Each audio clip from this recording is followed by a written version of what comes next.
amazingly great day in Imago Day. Don your crown, put your 3 crowns in the comments, and greet me in Imago Day, in the image and likeness of God. That's who we're created to be. I don't know why I'm still on this, because I think I did a few videos on this way back then, but let me tell you this. God spoke this to me earlier today.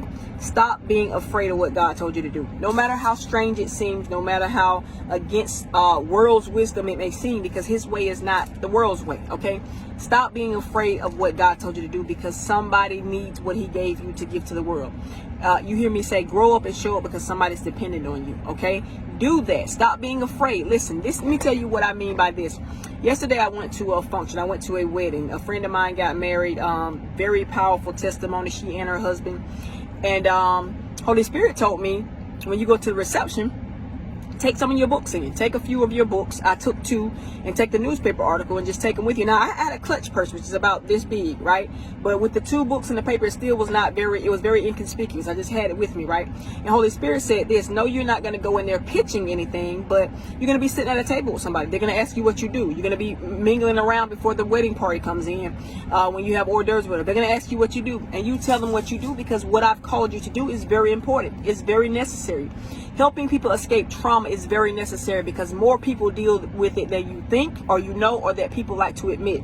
Statistics say 2/3 of everybody in the U.S. have experienced ACEs, or adverse childhood experiences, childhood trauma. But that's high. That's 66%, but that's way low, because many people don't know it. Many people won't admit it. You or somebody you know have dealt with trauma. Somebody you know on an intimate basis, you deal with on a regular basis. Co-worker, employee, employer, friend, church member, family member. You've dealt with some type of trauma. God says what you do is important. Go ahead and just take the books in, and guess what? You're not gonna have to. They'll come to you. Basically, it'll come to you, meaning conversation. I sat down. First time I sat at my table, talking to a guy. He asked me what I did, and immediately I said, you want the book? I want it. Sign it to me, and I want to help you do this and this. And then he led me to somebody else, or he brought somebody to me. But this is the kicker right here. This is the one I want to tell you about right here. I was talking to a guy I used to work with, and I say, listen, I need you to get one of these books. I'm doing this work. I'm doing these trainings to help communities be more trauma informed, trauma responsive. You can support it by getting this book, okay? It'll help you be more trauma informed as well. I signed it to him. His wife wanted to know about it. She had to cash it up, so I was talking to them. It was a lady at their table who later came back to me and said, hey, tell me about this, and this. So she was like, do you have another book? The reason I told her, I gave her the book. I signed the book over to her. She said, I was abused by my father, and he's getting ready to come live with me. I'm kind of scared about it. And I said, listen, my birth mother, there's a story in there that tells you about my birth mother, was addicted to crack cocaine. She never did anything for me really after I was born, even before I was born, because she was pumping drugs into me, even the time she was carrying me. But I had to, before she died really at the age of about 45, 46, because she was paralyzed after somebody beat her nearly to death and left her behind a building in an infamous drug spot to die. So she was paralyzed and could not move on one side of her body, mostly really almost immobile for about the last 15 years of her life. And then at a young age of 61, on 10/10/2020, I buried her during the height of the shutdown, the pandemic. But before she did, the last years of her life, I had to wipe her butt. The last years of her life, I had to bathe her. I had to do many things for her, and she really wasn't even a mother to me. But God calls me to play that ace, to overcome that trauma, and to be a blessing to her, and to forgive her, and to not hold grudges, and to do for her what nobody else would do for her.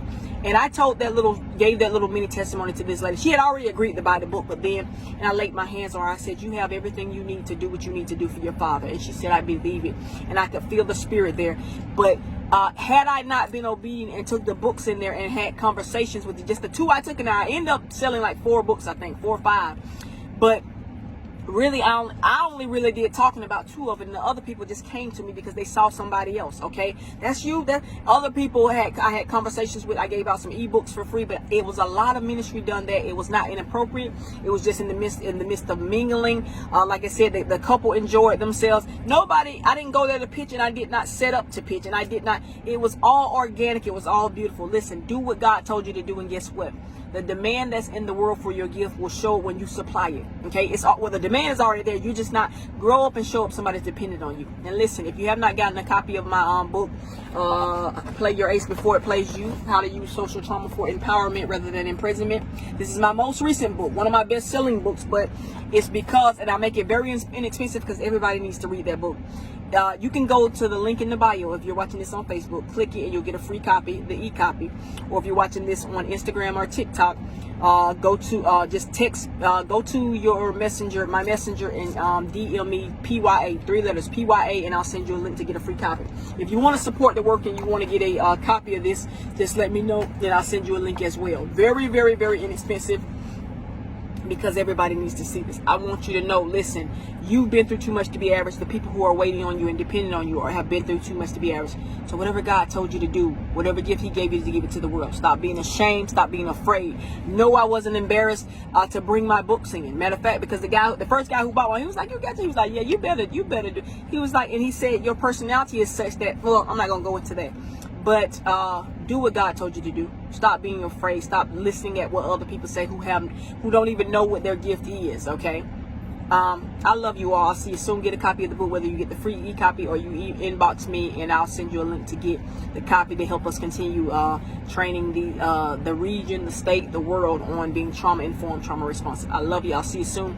Also, Trauma Training University has a series coming up in September, 2.5 trainings. You need to sign up for that. I'll talk to you more about it later. See you soon.